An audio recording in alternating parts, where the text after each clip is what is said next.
Amém, queridos? Glória a Deus. Muito bom estar aqui mais uma manhã.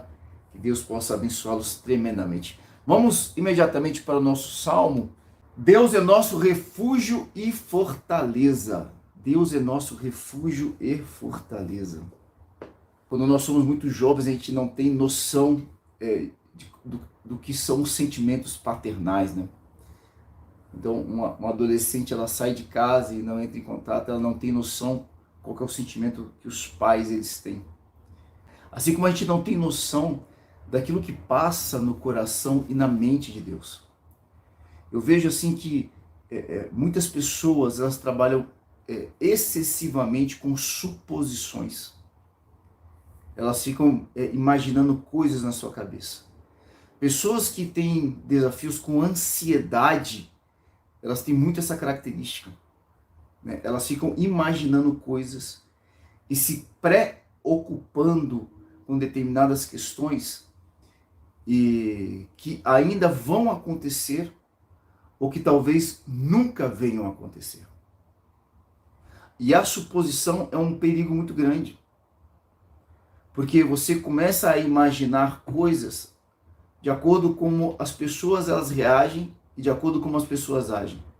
Você se torna um grande desconfiado de todas as coisas.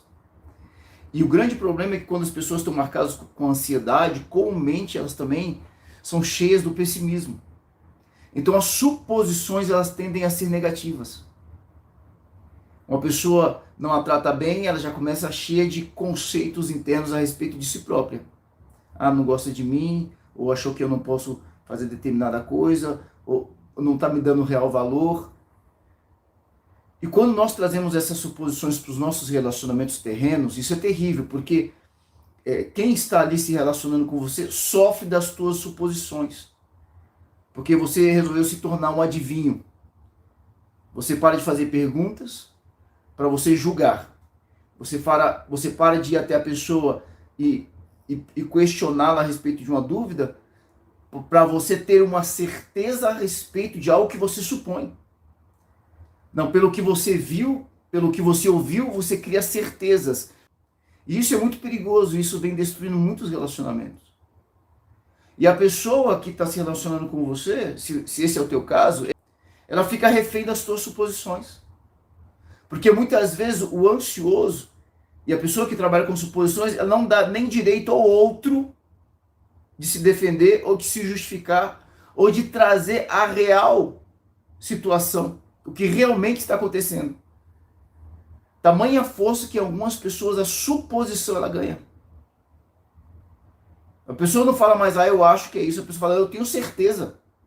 Sendo que ela ainda está rodeada, ela ainda está no mundo das suposições. Ela ainda está no achismo. E quantos de nós estamos no achismo a respeito de Deus? A respeito das coisas espirituais? Quantos de nós, eu diria todos nós, precisamos quanto mais estudar a Bíblia, quanto mais orarmos e potencializarmos o nosso relacionamento com Deus, quanto mais nos permitirmos sermos experimentados por Deus para compreendermos a nossa fé e potencializá-la, para compreendermos como é que o mundo espiritual ele vive. Quantos de nós ainda somos neófitos na fé? O que é neófito? O neófito é o novo na fé, é o imaturo na fé. Você veja que Jesus, em alguns momentos, na sua caminhada com os seus discípulos, ele os exorta a respeito da sua fé. Ele os exorta a respeito da sua fé. Ele olha para aqueles homens e fala, homens de pouca fé. Só que ele não termina aí. Ele continua dizendo, até quando vos suportarei? É duro, irmãos. Uma palavra duríssima. Deus os está exortando para que eles busquem uma mudança de vida. Uma mudança. E nós muitas vezes temos dificuldade de mergulhar numa mudança de vida. Nós ministrávamos semana passada. Ninguém aqui precisa fazer nenhuma grande revolução na sua vida.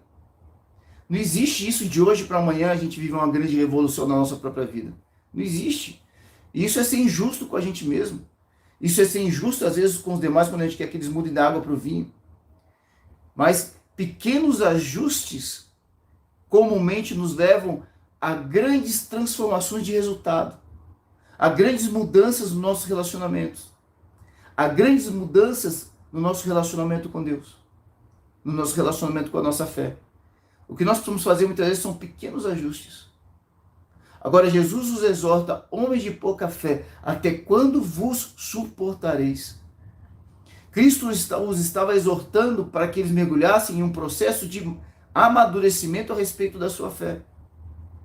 Cristo estava preocupado porque, apesar de tudo que eles já haviam feito, Jesus queria que eles crescessem na fé, que eles se tornassem outras pessoas no relacionamento deles com Deus, no relacionamento deles com o mundo espiritual e no relacionamento deles com todas as diversidades deste mundo, no relacionamento deles em relação à própria palavra, à própria crença. Até quando vos suportareis?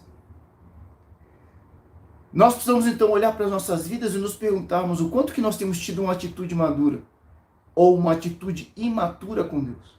Uma jovem, ela foge de casa, ou seja, totalmente inconsequente, tadinho. Eu digo porque muitas vezes é vítima de si mesma, vítima das influências, né? Tanto no mundo espiritual às vezes, como muitas vezes das amizades, vítima da própria imaturidade. E toma uma atitude inconsequente. Quantas atitudes inconsequentes que nós temos tomado na nossa vida? Quantas... Epa, que Deus hoje está... Hoje a palavra é de exortação, irmãos. A palavra diz que Deus exorta aqueles que amam. Amém? Vai puxar a orelha hoje. Ai, meu Deus do céu. Por que eu vim? E eu repito, as grandes mudanças nas nossas vidas não vão acontecer de grandes mudanças nossas. Porque isso nunca vai acontecer. Mas de pequenos ajustes que refletem grandes resultados de mudança ao nosso redor, grandes mudanças de relacionamento, grandes mudanças na nossa postura. E nós muitas vezes queremos abraçar mudanças porque pensamos que isso pode acontecer de uma forma mágica. Você vir, por exemplo, estar conosco aqui todos os dias às 7h30 é um passo importante para a tua mudança? Sim. É um passo importante para a minha mudança, é um passo importante para a tua mudança. Agora, basta? Não basta, irmãos. Qual que é a primeira coisa que toda pessoa deve fazer quando quer viver algumas mudanças na sua vida? A primeira coisa que nós precisamos fazer, irmãos, é definirmos quais mudanças que nós queremos. E se você for sábio, se você for sábia, você vai fazer isso em oração, para que Deus, Ele te conduza. E vai buscar com que essas mudanças estejam de acordo com a palavra, estejam de acordo com os sonhos. É você pegar um papel e escrever algumas linhas ali, 5, 10, 15 linhas, sobre que tipo de pessoa que você quer ser, que tipo de homem que você quer ser, que tipo de mulher que você quer ser, profissionalmente falando, ministerialmente, espiritualmente, relacionalmente, como pai, como filho, como esposa, como marido. Que tipo de pessoa que você quer ser? Definir isso em oração para que você seja conduzido por Deus. Imaginando um homem ou uma mulher que agrade a Deus, que honre ao Senhor.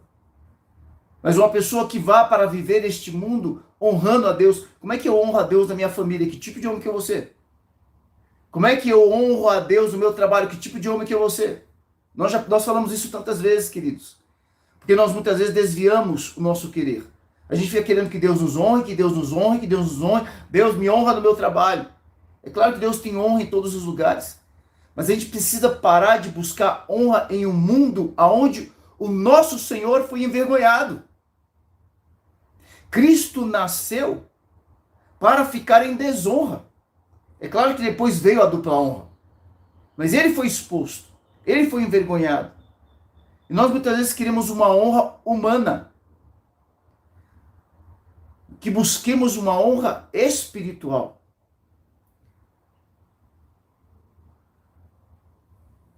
Nas bem-aventuranças você vê muito da falta de honra.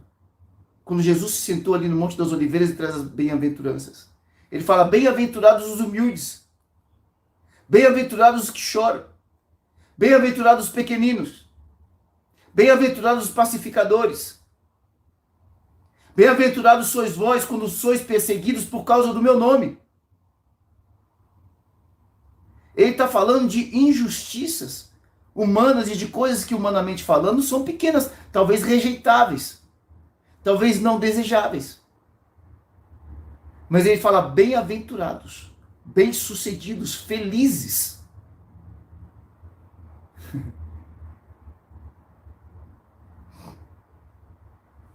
Então nós precisamos ter cuidado, queridos, a respeito das nossas escolhas, para não sermos inconsequentes a respeito daquilo que nós fazemos e que nós optamos. Agora, quando você define, você tem clareza de que tipo de pessoa que você quer ser, de que tipo de pessoa que você, em paz, definiu no Senhor, através de uma oração, de que você quer se tornar.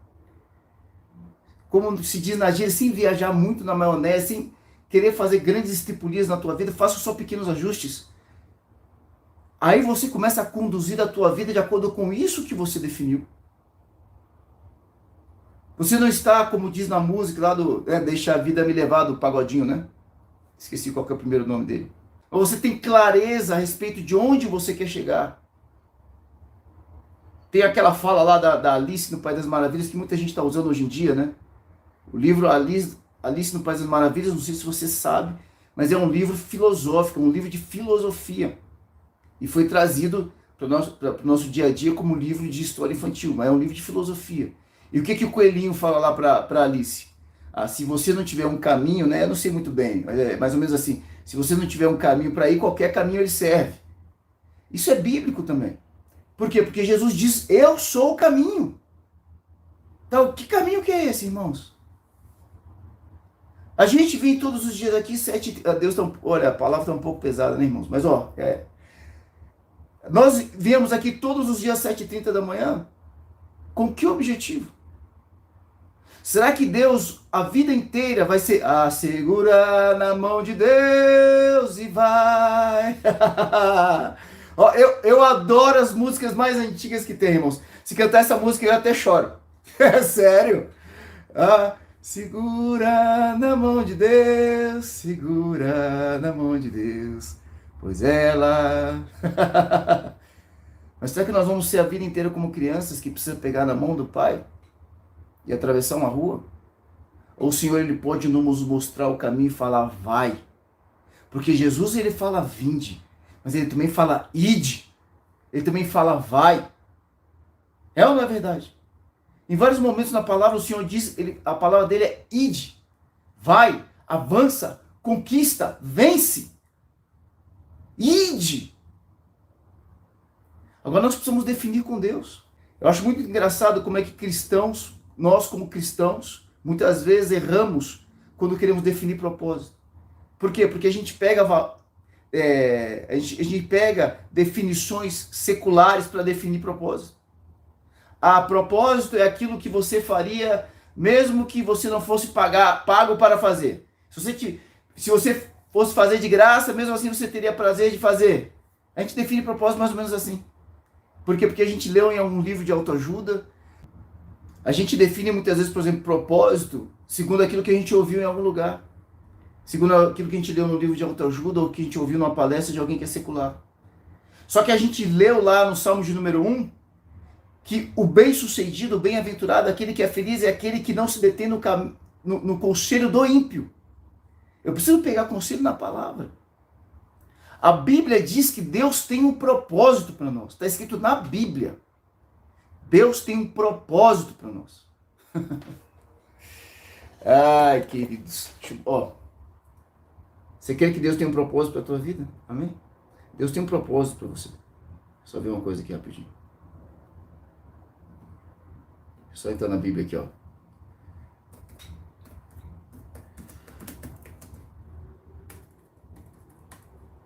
E eu sei qual que é o propósito de Deus para você.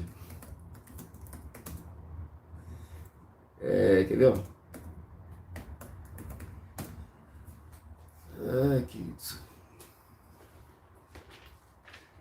Deixa eu só pegar outra, peraí. Vamos lá, Romanos. Se você tiver a tua Bíblia aí, você quiser abrir, ó. A gente já vai terminar e já vai pro Salmo, tá bom? Romanos 8, 28. Vamos ler mais esses dois versículos, nós vamos fechar aqui. Romanos 8, 28. Mas a Bíblia já nos fala sobre propósito. Amém? Fala que é uma palavra que está meio na moda agora, né? Ó, Romanos 8, 28 diz assim. Aliás, esse versículo aqui é um versículo que todo crente ama. E é um crente recitado em tudo quanto é igreja. Diz assim: sabemos que todas as coisas cooperam para o bem daqueles que amam a Deus. Já ouviu falar desse versículo aqui? Sabemos que todas as coisas cooperam para o bem daqueles que amam a Deus. Todo mundo cita isso daqui na igreja. As pessoas amam esse pedacinho aqui do versículo, é só um pedaço dele. Só que eu quero dizer para você o seguinte, essa aqui não é a melhor parte do versículo. A melhor parte do versículo é a segunda parte e o versículo que vem logo depois, que é o versículo de número 29. Amém? Romanos 8, 28. Vamos lá, ó. Sabemos que todas as coisas cooperam para o bem daqueles que amam a Deus. Daqueles que são chamados segundo o seu propósito. Segundo o propósito de quem? De Deus. A Bíblia está dizendo que Deus, ele já tem um propósito para você. Nós estamos nos perguntando aqui, qual que é o propósito da minha vida? Qual que é o propósito da minha vida? Deus, ele já tem um propósito para você. Quando você pega, por exemplo, sei lá, vamos pegar qualquer invenção aqui, ó, um fone de ouvido. Você pega um fone de ouvido desse aqui, vamos supor que você nunca tenha visto isso na tua vida. Qual que é o jeito mais simples de você saber para que isso aqui serve? Você tem duas opções.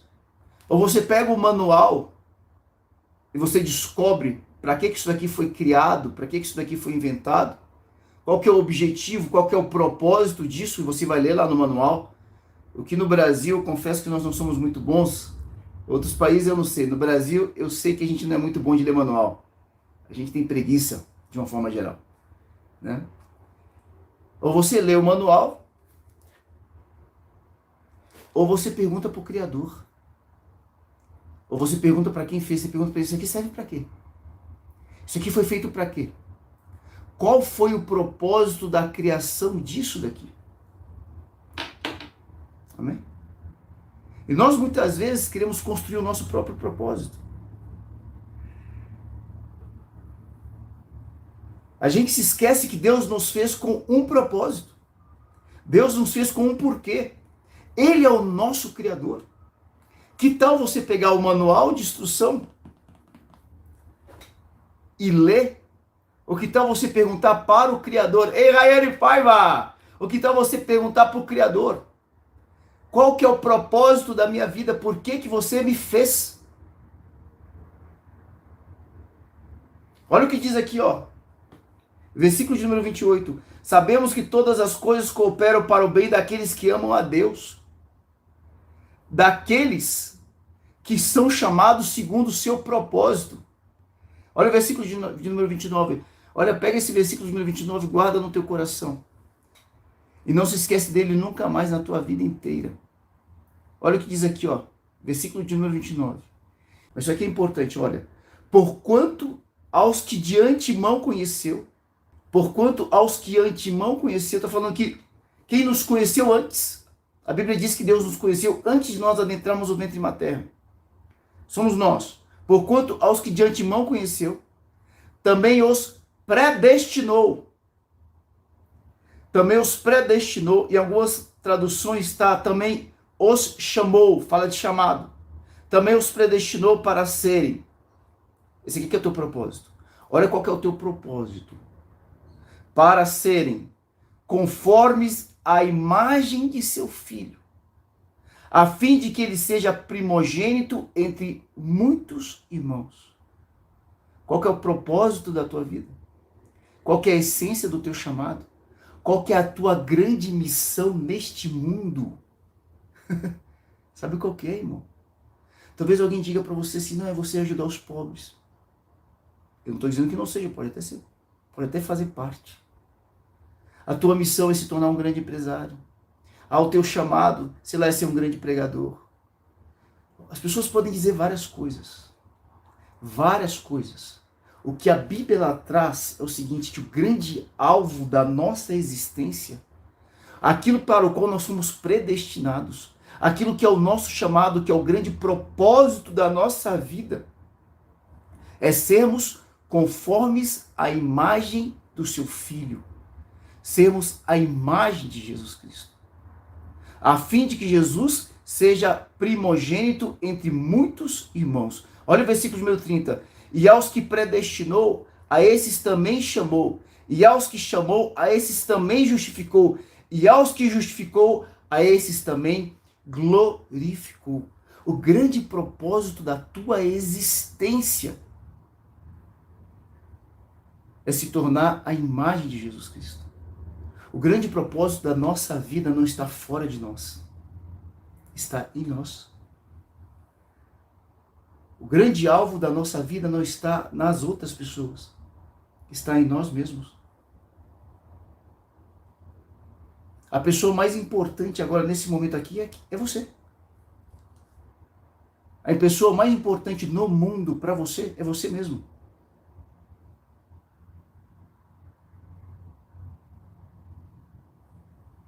Todas as coisas que serão feitas e realizadas através da tua vida vai passar por aquilo que Deus vai fazer em você. Você é o grande alvo. Você é o foco da obra. Eu vejo muitas vezes pessoas preocupadas. Porque a obra de Deus, a obra de Deus é você. Não porque eu quero ajudar na obra. Então contribua. Como? Investindo na tua vida. Mas como assim investir na minha vida? Investindo em você, investindo em mim, para que nós nos tornemos cada dia mais a imagem do Filho de Deus. Esse é o grande alvo.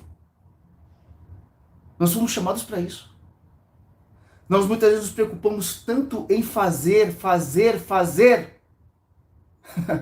Estamos tão pouco preocupados em sermos. É tão vazio quando a gente ouve isso secularmente, porque não faz sentido.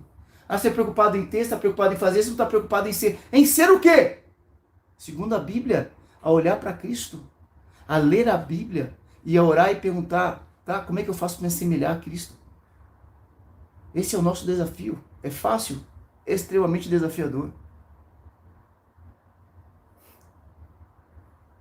Mas a Bíblia diz que o Espírito Santo de Deus, ele nos dá o querer e o realizar.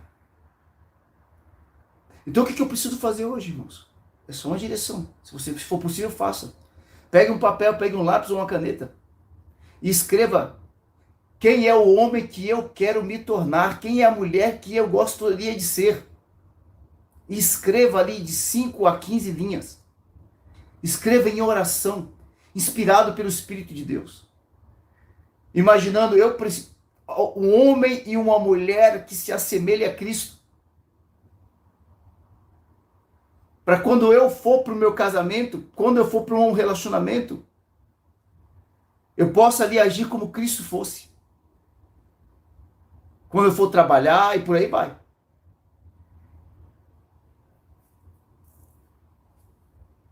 Porque Cristo tinha um propósito. O propósito de Cristo era honrar o nome de Deus. Algumas pessoas perguntam assim, eu quero ser um líder como Cristo. Existem muitos livros por aí falando liderança como a liderança de Cristo. Eu nunca li nenhum sobre isso. Já li vários livros de liderança, eu trabalhei com isso por muitos anos da minha vida. Agora, se alguém perguntasse para você como era a liderança de Cristo, algumas coisas seriam muito importantes. Georgina? Algumas coisas seriam muito importantes nós dizermos. A primeira delas, um líder como Cristo foi um líder que não liderava para si mesmo. Porque o que Jesus ele diz? Eu não vim para fazer a minha vontade, mas eu vim para fazer a vontade daquele que me enviou. Amém? E nós somos inconsequentes quando nós mergulhamos nas nossas vidas para fazermos aquilo que dá na nossa cabeça. Como dizem por aí na gíria, aquilo que dá na telha. Aquilo que é o meu querer, a minha vontade só. e eu não pergunto para Deus, ou eu não busco na palavra bases bíblicas para aquilo que eu estou fazendo. Nós somos seres frágeis, irmãos. Nós erramos sim, vamos errar a vida toda. Mas o quanto que nós temos nos esforçado para conduzir a nossa vida segundo a palavra. O que é isso, ser a imagem de Jesus Cristo, semelhança dele? Irmãos, a gente vai ter que ler isso daqui, é uma loucura. Não dá para a gente mergulhar no achismo. Não dá para a gente mergulhar na suposição. Essa é a base da palavra aqui hoje. Não dá mais para a gente ficar achando e supondo porque a gente viu, porque a gente ouviu, por conta daquilo que a gente leu, porque eu acho que é assim. A gente precisa mergulhar em profundidade na palavra. Por quê? Porque Jesus, ele é chamado do Verbo. O apóstolo João, o homem que talvez tenha tido maior intimidade com Cristo, talvez tenha sido João. Alguns estudiosos, existe muita divergência a respeito disso, acreditam que o Evangelho de João, dentre os livros da Bíblia, é o livro mais novo de todos eles. O Evangelho de João. Que foi escrito por um homem que teve uma intimidade tremenda com o Senhor. Você veja que dentre os discípulos, João era um dos mais próximos de Jesus. João, Pedro e Tiago, irmão de João. Tiago, irmão de João. Eram os mais próximos. Tiago, irmão de João, não escreveu nada. Foi o primeiro apóstolo a ser morto. Tem uma carta de Tiago na Bíblia. Não é do apóstolo. Esse Tiago foi irmão de Jesus Cristo. Jesus tinha um irmão que também chamava Tiago. Que escreveu, Tiago, que se converteu ao cristianismo após a morte e ressurreição de Jesus. O apóstolo João, ele escreve 3 cartas. Tem primeira, segunda e terceira carta de João. Tem o Apocalipse. E tem o Evangelho de João. O Evangelho de João acredita-se que foi o livro, o último que ele escreveu. Você imagine um homem que andou em intimidade por 3 anos intensos com Cristo, como João andou. E que depois viveu com Maria. Se um dia você for a Israel, se você não foi ainda, vão te levar para conhecer a casa onde João morou com Maria. Eu não sei se você está lembrado, eu falei isso aqui outro dia. Quando Jesus estava na cruz, Jesus olha para João que estava lá, o único apóstolo, e falou: homem, João, eis aí tua mãe. Ele estava falando de Maria. E ele olha para Maria e fala: Maria, mulher, eis aí o teu filho. E ele dá a João a responsabilidade de cuidar da sua mãe. Eis, olha, Sônia Martins. Ele teve a oportunidade de cuidar de Maria. Você fica imaginando o café da manhã de João com Maria, irmão. Ah, eu queria participar desse café da manhã. Maria, sem querer ser desrespeitoso, como é que era Jesus na infância, hein? Ou você não faria esse tipo de pergunta para Maria? Como é que foi ser visitada por Gabriel? Ou você não perguntaria isso para Maria? Como é que era Jesus com os irmãos? E Jesus quando ele sentava para poder aprender? Ô Maria, como é que era você e Jesus? Como é que foi o relacionamento de Jesus com José? Né? José era como um pai adotivo para Jesus? João conheceu Jesus provavelmente como ninguém. Porque Jesus teve acesso à faceta de Cristo na sua intimidade, como criança, ouvindo ali de Maria, sendo que ele tinha uma perspectiva já de Jesus no seu ministério. Jesus, o homem que andava sobre as águas, que curava, que libertava, que ressuscitava mortos. Um homem que enfrentou a própria morte, segundo o apóstolo Paulo. Um homem que pôde declarar: ó morte, onde está a tua vitória? Ó morte, onde está o teu aguilhão? Vencida foi a morte pela vida. Eis aqui o Redentor, ele vive. O homem que venceu a própria morte. Ele conheceu um Jesus ousado, forte, que andava sobre as águas, que venceu o diabo no deserto em 40 dias, 5 meses, sem beber água, irmãos. Ele conhecia um Jesus que depois de trabalhar, trabalhava mais. E depois de trabalhar mais, voltava a trabalhar mais ainda. E que depois de fazer tudo isso, subia ao monte ainda para orar. Ele conheceu um Jesus que no meio do mar, ele levantava, depois de ter dormido tranquilamente, mandava os ventos pararem e as ondas cessarem. Ele conheceu esse Jesus. Mas agora ali com Maria, ele tinha o direito, teve o direito de conhecer Jesus criança. Jesus na fragilidade da adolescência. Jesus no seu desenvolvimento físico? Como é que ele se relacionou com os desafios da adolescência, da infância, do início da sua vida adulta? Como é que foi Jesus profissional? Porque Jesus foi um carpinteiro. Jesus, ele herdou do pai adotivo dele a sua profissão, como era muito comum naqueles dias. Quem que foi esse Jesus, Maria? Quem que foi esse Jesus? Esse mesmo João, que conheceu talvez Jesus como ninguém. Olha que eu nunca nem tinha pensado nisso na minha vida. Jesus, olha, pela primeira vez, o Espírito está me ensinando isso pela primeira vez. Eu nunca tinha tido essa perspectiva bíblica. Primeira vez na minha vida. Os meus 46 anos aqui. Jesus, quando morreu, era mais jovem do que eu. E fez o que fez. Amém. Ele é Deus. Eu e o Pai somos um, disse Jesus. A luz brilhou, querido. Maria, como é que foi Jesus como profissional? E como é que foi Jesus como amigo? Esse mesmo homem, ele começa escrevendo o evangelho dele, depois da grande conclusão que ele tira a respeito de quem que é esse Jesus. Sabe como é que ele começa escrevendo? Depois de ter lido tudo que ele leu. Dentre todos os apóstolos, talvez João tenha sido o homem que mais viveu. Já na sabedoria, João, quando começou com Jesus, era muito jovem, imaturo ainda. Ele passou vários anos ainda. Ele escreve, ele começa o evangelho dele escrevendo, dizendo, Jesus, ele é o Verbo. O Verbo estava com Deus e o Verbo era Deus e o Verbo encarnou no meio de nós. O Verbo, a palavra. Se você quer conhecer Jesus, irmãos, eu vou falar uma coisa dura aqui com vocês, é por amor, é por carinho, eu não quero que você se esqueça nunca. E eu estou sendo duro, porque olha, hoje eu falei para vocês que era exortação, eu falei, por que eu vim, né? Podia ter ficado dormindo, podia ter ido trabalhar, por que eu vim? A gente não pode brincar com coisa séria. Não brinque com a tua vida. Saia desse caminho de suposições, de achismos. Se você quiser conhecer quem Jesus é, só tem um caminho. Só tem um caminho.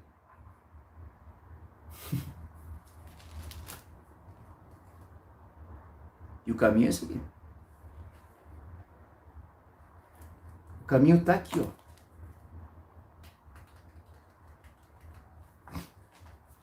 É você ler em oração. É você ler e pedir, Deus me revela através das coisas, das palavras que estão aqui. Se você só perguntar para Deus em oração, a chance de você errar, eu vou falar aqui muito sério, a gente já vai terminar, é gigantesca. Por quê? Qual que é o teu nível de maturidade para diferenciar a voz de Deus da voz de tudo quanto é demônio que tem no mundo espiritual e da voz do teu coração? Porque o teu coração, ele grita. Porque o meu coração, ele é escandaloso. Porque ele fala na hora que não tinha que falar. Porque ele traz todos os meus traumas, todos os meus medos, toda a minha história, todos os conceitos errados que eu já aprendi a respeito de Deus, que o mundo me ensinou. Teve uma semana aqui que foi muito interessante, irmãos. Eu não programo isso não, queridos. Teve uma semana aqui que a gente ficou só batendo conceitos errados. Eu não sei se vocês se lembram disso. Sobre conceitos a respeito de Deus ou jargões que o mundo diz ou que a igreja diz que não tem nada a ver com a Bíblia. Né? Por exemplo, a voz de Deus, a voz do povo é a voz de Deus. Ai, queridos. Isso nunca foi bíblico, né? Nunca no mundo. Como é que a voz do mundo, a voz do povo é a voz de Deus, irmãos? Se a Bíblia nos convida a nós vivermos contra a maré, irmos na contramão do mundo, é vivermos diferente da maioria. Como é que a voz do povo é a voz de Deus? Nunca foi. E enquanto vivemos nesse mundo secular, nunca vai ser. Amém, Georgina, querida? Agora você quer simplesmente pegar, orar, fechar os teus olhos e falar assim, não, porque Deus falou para eu fazer isso. Está de acordo com a palavra? Porque se não estiver de acordo com os evangelhos, tem alguma coisa errada. A palavra nos diz para nós provarmos os espíritos. E você quer brincar, desculpa a palavra, irmãos, você quer brincar com a tua vida? Crendo que aquilo que vier, não, foi uma inspiração e pronto, e ponto. Não faça isso com você, querido. Não faça isso com a tua vida. Reserve momentos no teu dia a dia para você ler a palavra. Mas você não pode ler a palavra como quem lê um romance. Como quem lê um livro qualquer. Esse daqui é o nosso manual. Esse aqui é a nossa direção. Eu estava falando com vocês há uma ou 2 semanas. Tem aquele livro, né? O que Jesus faria no teu lugar. E a gente, é muito comum as pessoas perguntarem, o que eu faço? O que você acha que Jesus faria no teu lugar? Aquilo que Jesus faria, faça você também. Nós já falamos para vocês, irmãos, isso é muito arriscado. Por quê? Porque nós não conhecemos Jesus. Nós temos um conceito daquilo que a gente supõe que Jesus é. A gente acha que Jesus é. O risco de eu fazer uma coisa achando que Jesus faria da mesma forma e não ser do jeito que Jesus faria é muito grande. Porque eu ainda vou estar no achismo. Eu ainda vou estar na suposição. Existe algo que não nos foi tirado, que não nos foi aliviado. O quê? A responsabilidade de nós estudarmos a palavra de Deus. De nós lermos a Bíblia, de nós lermos os evangelhos, de nós lermos. Nós precisamos estudar. Nós estamos falando da tua vida, do teu casamento, dos teus relacionamentos, dos teus filhos, dos meus filhos, dos meus relacionamentos. E o quanto que isso realmente é valoroso para você.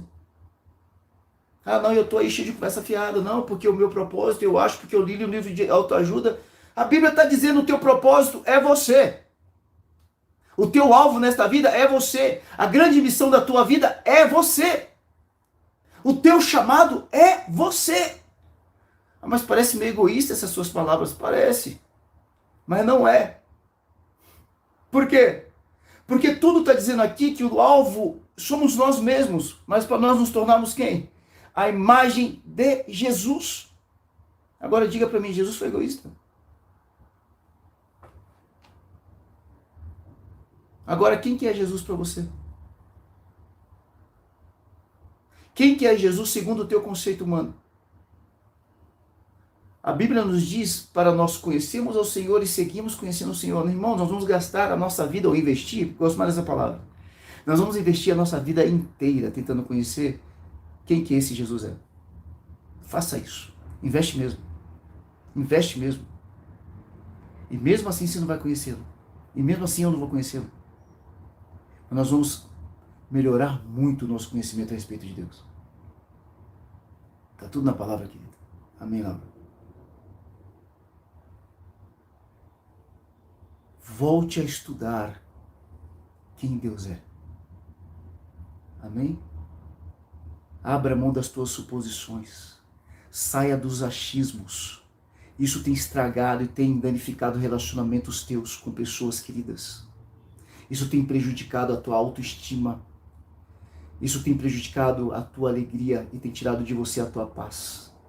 E isso tem prejudicado o teu relacionamento com Deus. E é claro, tem prejudicado a tua vida.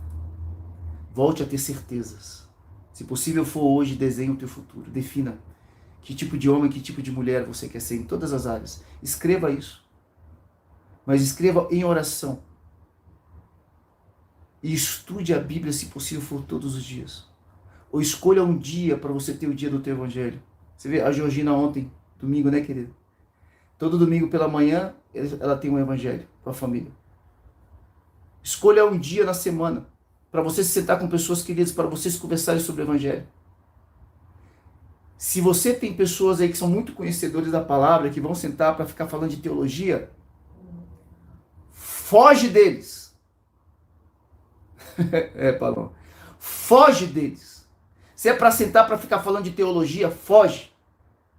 Porque a gente precisa sentar para ler a Bíblia e para trazer praticidade. Não, porque a revelação. Para com isso, irmãos. Busca dia a dia. Busca. Eu quero ler a Bíblia para saber como é que eu tenho que me portar no meu casamento. Não, eu quero ler a Bíblia para saber que tipo de profissional que eu tenho que ser. Eu quero ler a Bíblia para saber como é que eu tenho que me relacionar com o meu dinheiro. Eu quero ler a Bíblia para ver como é que eu faço quando um filho meu estiver doente, o que eu tenho que fazer. Eu quero ler a Bíblia para quando eu tiver uma grande oportunidade na minha vida, como é que eu faço? Eu quero ler a Bíblia para saber que na hora que vier a tentação aparecer diante de mim, como é que eu vou me portar?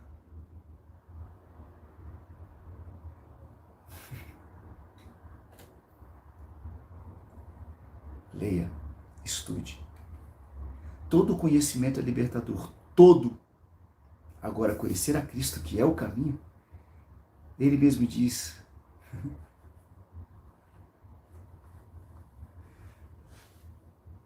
se o Cristo vos libertar, verdadeiramente sereis livres. Amém? Será que nós conhecemos essa liberdade em Cristo? Ou nós ainda somos prisioneiros da nossa ansiedade, dos nossos medos, da nossa ignorância, da nossa pequenez, da nossa imaturidade, da nossa fragilidade? Nós começamos hoje aqui a nossa oração da manhã com uma notícia muito triste. Essa adolescente, que nós vamos orar por ela, nós vamos orar pela família, uma adolescente prisioneira da sua imaturidade, que talvez em um momento de conflito, tomou uma decisão ruim, fugiu de casa. Nós vamos orar por ela. Mas ela é uma prisioneira de uma escolha ruim. Quais são as consequências dessa escolha? Ela está ferindo pessoas? Está. Talvez seja o desejo dela ferir as pessoas. Seja a vingança dela na sua imaturidade. Mas e os riscos? E os riscos disso?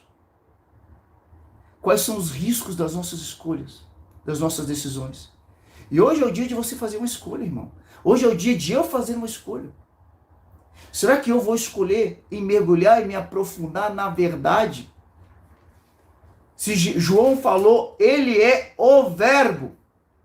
Se João chamou Jesus de o Verbo, se João começa o evangelho dele dizendo, ele é o Verbo.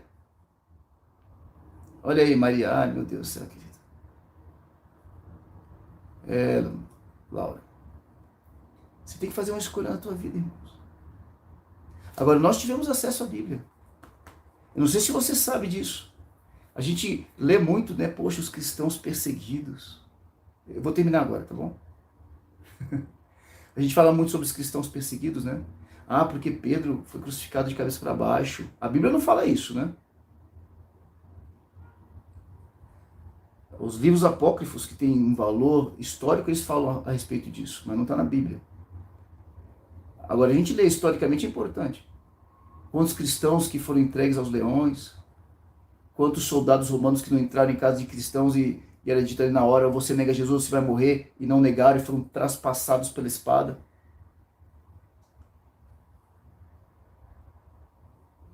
A gente costuma falar sobre perseguição de cristão há 2000 anos. Mas eu não sei se você sabe que, a nível de números, nos dias atuais, nós vivemos os dias em que a igreja é mais perseguida em toda a história do cristianismo.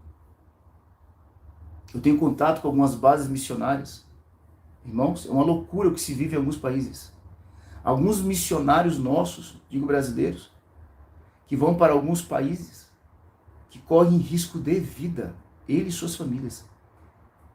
No ano de 2021, século 21, nunca a igreja foi tão perseguida como nos dias atuais.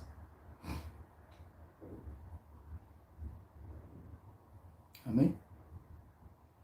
Agora nós moramos em um país, e a tia Selma, o Marcelo, o Amândio, moram em países onde você tem uma Bíblia, é a coisa mais fácil do mundo. Nós temos uma internet que você acessa a Bíblia a hora que você quiser. Agora, diante de toda essa facilidade, o que nós vamos fazer com isso aqui que nos foi dado?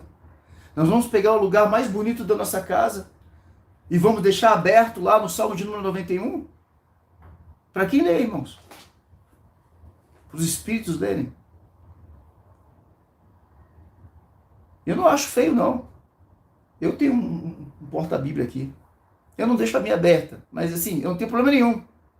Quer deixar aberto? Deixa aberto lá. Então, mas deixa cada dia numa folha, que é para você ir lá de pé, ler e orar.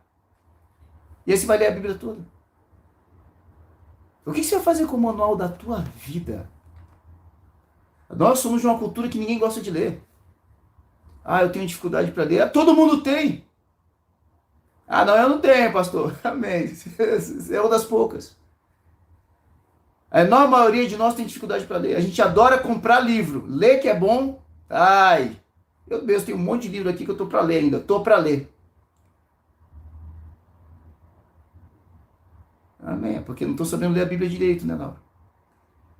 Então você precisa fazer uma escolha hoje. Ler a Bíblia. Estudar a Bíblia. Se aprofundar a respeito das coisas espirituais. Amém?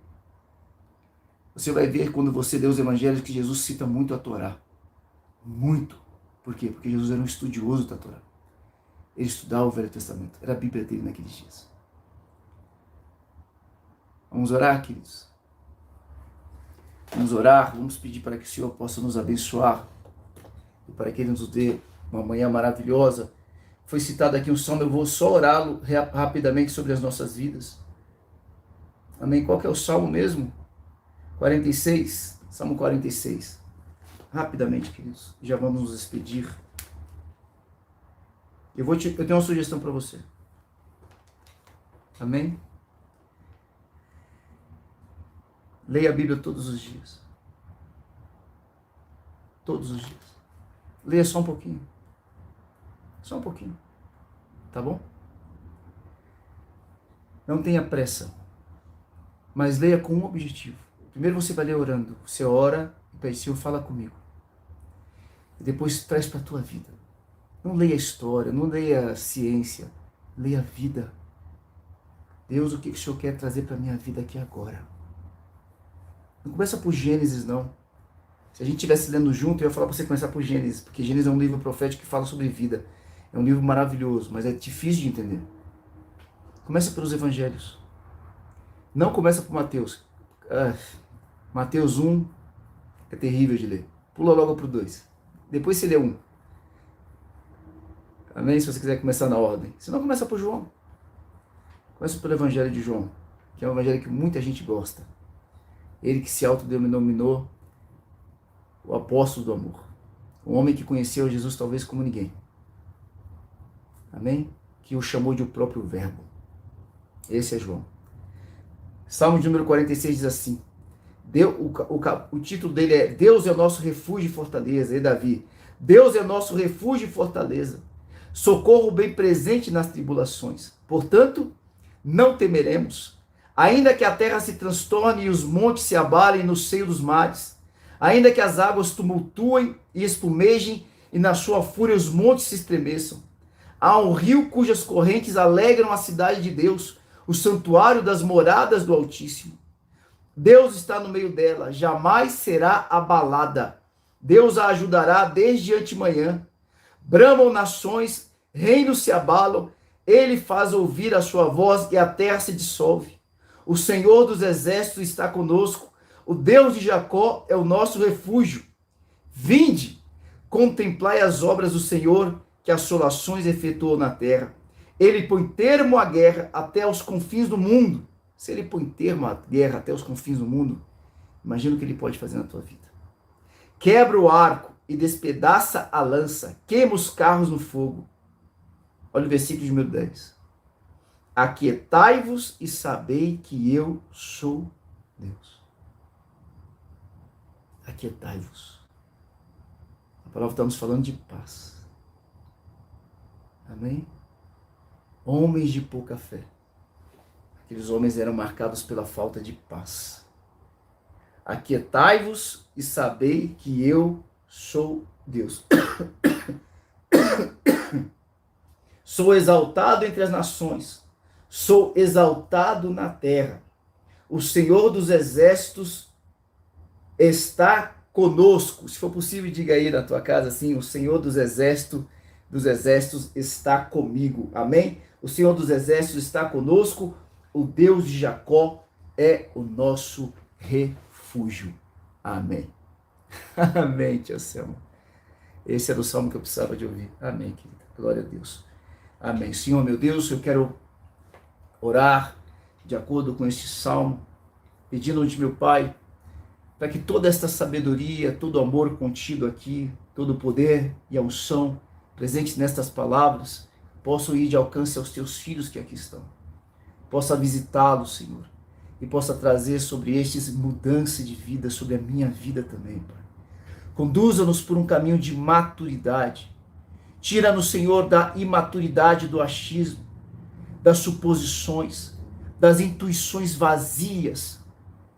E conduza-nos, Senhor, pela tua palavra, pela tua verdade, para que o teu Espírito fale em nós de acordo com a palavra que é a verdade, que é a vida, e que é o verdadeiro libertador.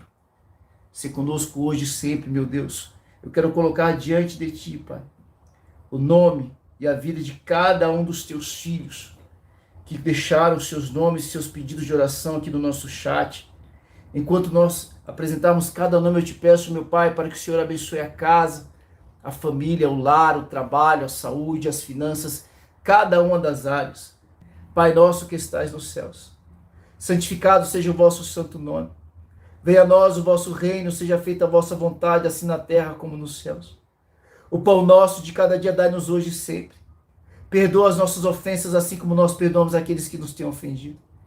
E não nos deixeis cair em tentação, mas livra-nos do mal, pois teu o reino, o poder e a glória para sempre. Aleluia, diga-se comigo, se Deus é por nós. Repita, se Deus é por nós, quem será contra nós? O Senhor é o meu pastor e nada nos faltará. Que o Senhor te abençoe e te guarde. Que o Senhor estenda as mãos sobre ti e tenha misericórdia de ti.